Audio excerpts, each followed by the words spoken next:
Bonjour à toutes et à tous, c'est avec un immense plaisir que je vous retrouve aujourd'hui pour vous livrer mes 2 ultimes conseils avant l'épreuve orale du bac français. Ces 2 conseils ressemblent davantage à 2 erreurs qu'il ne faut pas reproduire en entretien.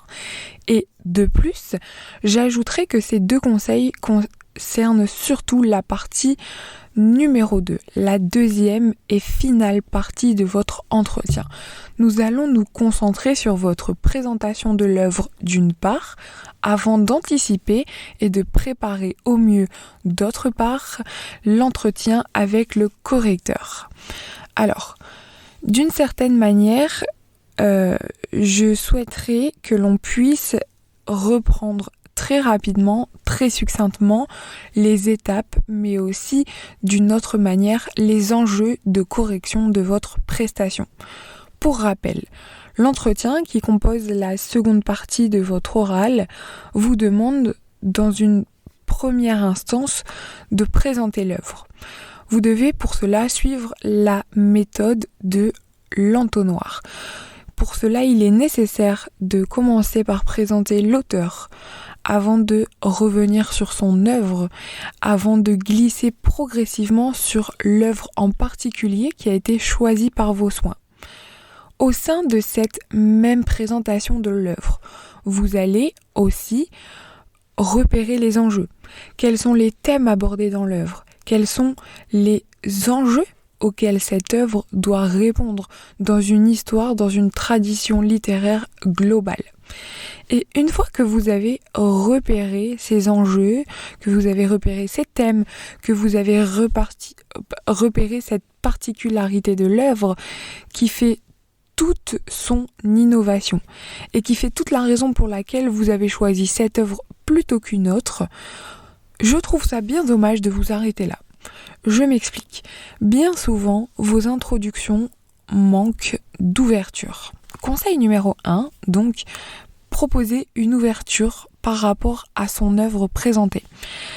Alors, je disais, c'est bien dommage de s'arrêter là alors que vous avez fait 99% du travail le plus dur, c'est-à-dire contextualiser l'œuvre, repérer ses enjeux, transmettre une problématique à travers cette même œuvre, mais aussi être capable d'avoir un regard critique sur les innovations littéraires apportées par cette œuvre. Tout ça, d'une certaine manière, c'est le critère d'évaluation le plus compliqué.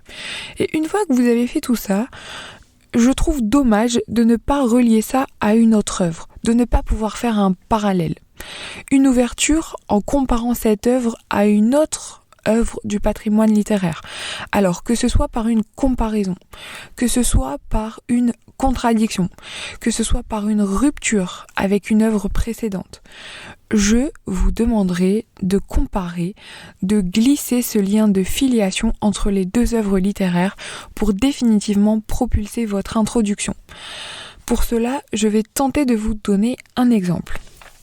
La dernière fois, j'étais en entretien avec une élève qui me parlait de son œuvre présentée, en l'occurrence L'étranger d'Albert Camus. Et j'écoute l'élève ne propose pas d'ouverture et l'élève repère la narration qui est quand même assez particulière, pour ne pas dire aussi la focalisation proposée par Albert Camus. On va faire un petit topo dessus.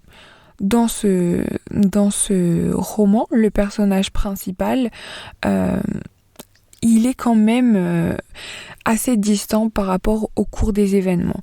Donc, on recontextualise, on assiste à un meurtre sur la plage et le personnage principal, qui est ici Meursault, lui, il est tout le temps dans une distance très déstabilisante, très déroutante. Le lecteur n'arrive jamais à percevoir, il n'arrive jamais à comprendre quelles sont les motivations du personnage. Pourquoi est-il aussi froid? Pourquoi est-il lui-même aussi peu bavard? Pourquoi ce silence? Qu'est-ce que ce silence tend à cacher? Quelle est la part d'humanité dans ce personnage finalement? Et le lecteur, il est vraiment très très déstabilisé de voir que c'est un personnage, c'est même un héros, c'est même le personnage principal sur lequel l'auteur refuse de nous livrer toutes les clés. Nous n'avons pas de clé de lecture, nous n'avons pas de clé psychologique, nous n'avons pas de clé d'interprétation. Donc le lecteur est seul face à lui-même et il est seul face à l'ombre, face aux résidus d'humanité qui concernent ce personnage principal. C'est extrêmement bizarre parce que quand vous prenez des romans classiques qui proposent une construction classique du héros, on est plutôt face à un héros qui va avoir une grande tendance à se livrer pour justement créer un lien d'intimité avec son lecteur. Et je reprends l'exemple principal de la princesse de Clèves. La princesse de Clèves, quand vous prenez le personnage principal, elle est dans la confidence permanente. Vous êtes tenu informé de tous ces atermoiements. Ah, mais j'ai fait une promesse à ma mère. Ah, mais je l'aime, mais je ne peux pas. Ah, mais j'ai quand même le sens du devoir qui me rattrape. Ah, je ne peux pas me livrer, je dois me limiter. Ah, le cœur ou la raison. Nous sommes tenus en permanence, en haleine, par ces petites confidences qui nous sont lâchées, par cette entrée, par cette porte d'entrée qui nous est ouverte sur son attitude personnelle la plus profonde. C'est une porte, c'est une ouverture sur son cœur. Ici, Meursault, c'est vraiment une grande difficulté de savoir précisément ce qu'il pense, pourquoi il le pense et quels sont ses sentiments. D'une certaine manière, le ressentiment, ce sens que peut représenter la perception, le toucher, le ressenti, le sensible semble définitivement aboli. Donc, conclusion, c'est une déconstruction en règle de ce que doit être ou de ce qu'est un personnage principal. C'est une déconstruction du héros qui est ici proposée par l'auteur Albert Camus. Donc, vous avez fait cette analyse qui est vraiment extrêmement compliqué. Vous pouvez pousser en cherchant un roman qui lui aussi va proposer une déconstruction, qu'elle soit dans la narration, qu'elle soit dans la construction des personnages ou qu'elle soit même dans la construction de la focalisation. Vous pouvez aussi trouver au contraire, comme je viens de le faire, un parallèle avec une œuvre qui, elle, va faire absolument tout le contraire. Et c'est le cas avec La princesse de Clèves par Madame de La Fayette. Donc vous auriez pu d'une part faire ce premier parallèle, cette première ouverture sur La princesse de Clèves. Mais pourquoi nous allons en chercher une autre ? Pourquoi je ne vous conseille pas de suivre cette voie ?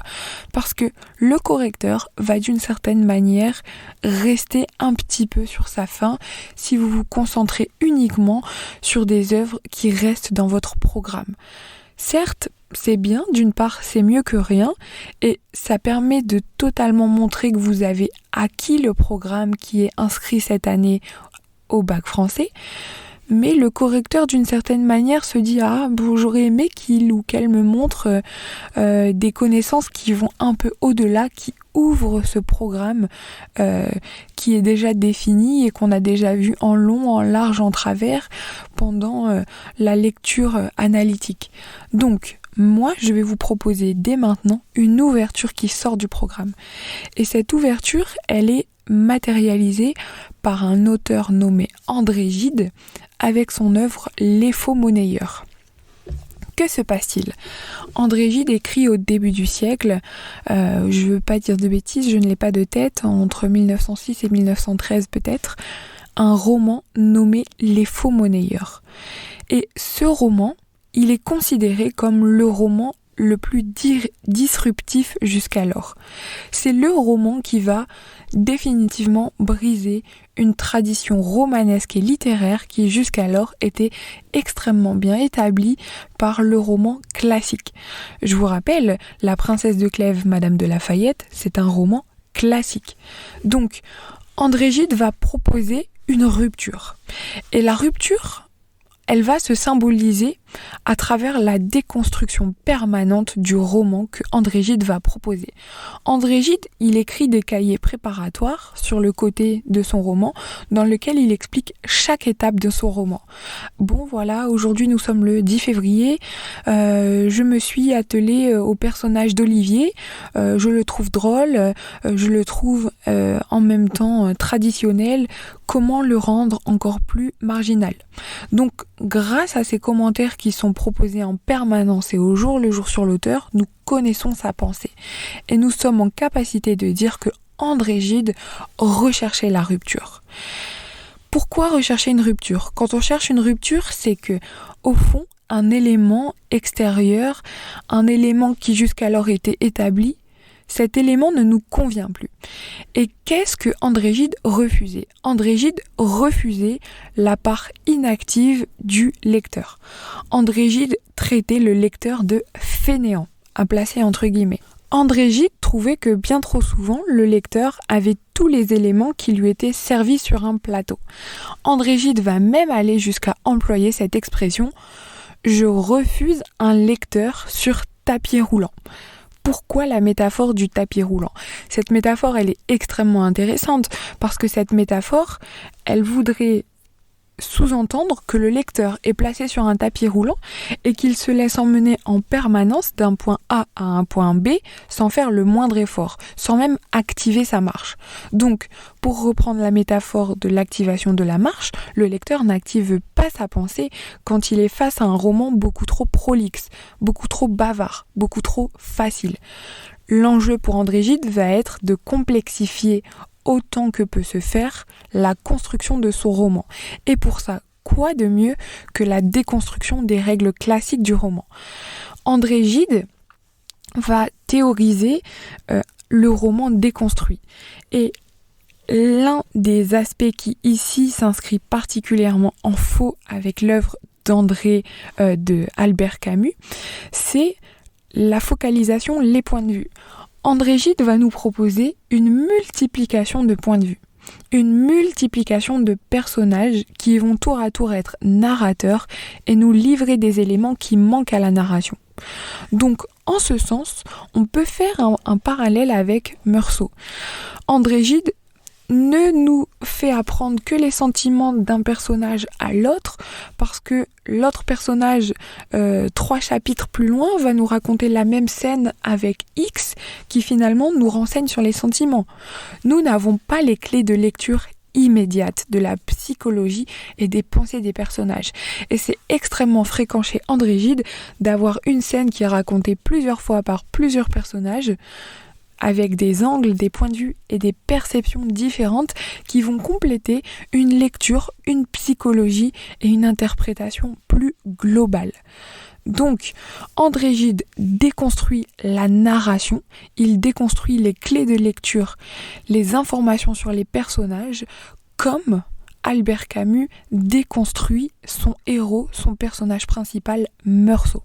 Voilà comment faire une belle ouverture.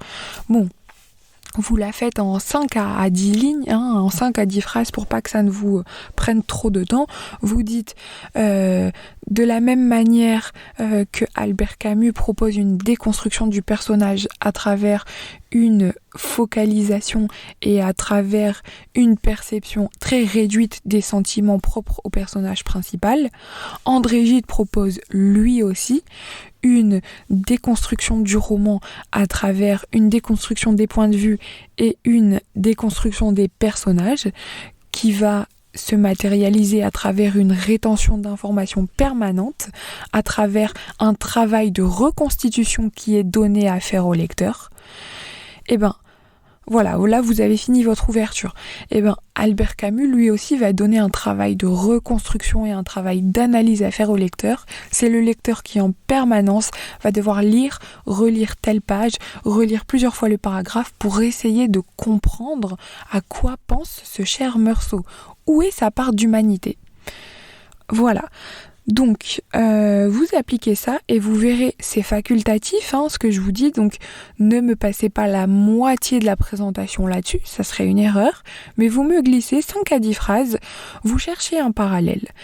Et je vous conseille aussi de vous entraîner une première fois à l'oral pour chronométrer déjà quel est le temps que la présentation vous demande sans l'application de ce conseil.